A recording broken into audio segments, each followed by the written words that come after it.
सत्ता में अब बात करते हैं नीट पेपर लीक मामले की, जिस पर हर किसी की नजर है। सीबीआई इस मामले की जांच कर रही है। रोज नई जानकारी सामने आ रही है। आज नीट मामले में गिरफ्तार 5 अभियुक्तों को सीबीआई ने राउज एवेन्यू कोर्ट में पेश किया। इन अभियुक्तों को सीबीआई ने अलग अलग राज्यों से गिरफ्तार किया है।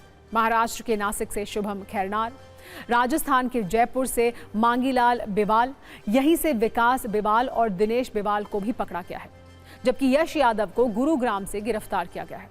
सत्ता के सभी न्यूज मित्रों के मन में इस खबर को लेकर यही सवाल होगा कि आगे क्या होगा।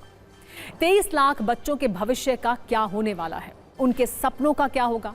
सीबीआई की जांच और नई जानकारी से आपको ये वाला अपडेट भी आइए दे देते हैं। सूत्रों के अनुसार जो जानकारी मिल रही है उसके अनुसार दोबारा परीक्षा के लिए एनटीए में बैठकों का दौर जारी है। एनटीए परीक्षा में किसी भी तरह की देरी नहीं करना चाहती। खबर यह भी है कि नई परीक्षा तिथि की घोषणा जल्द ही nta.neet.gov.in पर की जाएगी। कहा जा रहा है कि जून के अंतिम सप्ताह से जुलाई के प्रथम सप्ताह के बीच परीक्षा कराने की तैयारी है। एनटीए की चुनौती यह है कि परीक्षा में पेपर फिर से लीक ना हो। एनटीए में फुल प्रूफ सिस्टम पर काम चल रहा है। हर काम के लिए एक बार फिर से पॉइंट पर्सन बनाया गया है। प्रश्न पत्र तैयार करने की प्रक्रिया भी शुरू हो चुकी है। एनटीए अत्यंत गोपनीय और बहुस्तरीय प्रक्रिया से प्रश्न पत्र तैयार कर रही है। एनसीईआरटी के 11वीं और 12वीं के पाठ्यक्रम को आधार बनाया जा रहा है। अनुभवी शिक्षकों और विषय विशेषज्ञों की एक नई टीम गठित की जा रही है। कठिन और विषयात्मक सवालों की लिस्ट तैयार की जा रही है। पेपर को डिजिटल इनक्रिप्टेड फॉर्म में प्रिंटिंग प्रेस भेजने की तैयारी है। सुरक्षा के लिए जीपीएस ट्रैक्ड वाहनों का उपयोग किया जाएगा। जरूरत पड़ी तो पुलिस की भी मदद ली जा सकती है। बड़ी बात यह है कि छात्रों को री रजिस्ट्रेशन कराने की जरूरत अब नहीं है।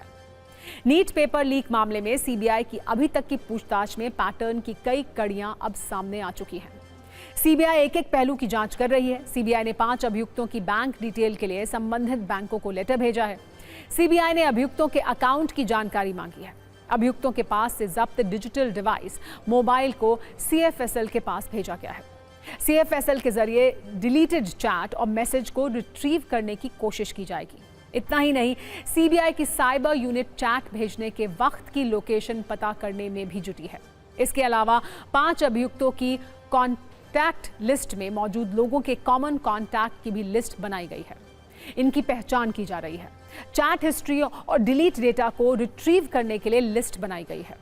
एनटीए के अधिकारियों से भी सीबीआई ने कई जानकारियां जुटाई हैं। आपको बता दें, कल एनटीए दफ्तर में सीबीआई की टीम गई थी। अधिकारियों से पेपर लीक की जानकारी भी ली।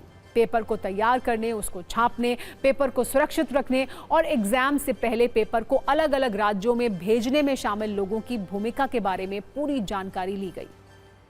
सूत्रों के अनुसार सीबीआई को 50 से ज्यादा ऐसे लोगों की जानकारी मिल गई है जिनके जिम्मे नीट पेपर को सुरक्षित और महफूज तरीके से पूरी प्रक्रिया को कराना था।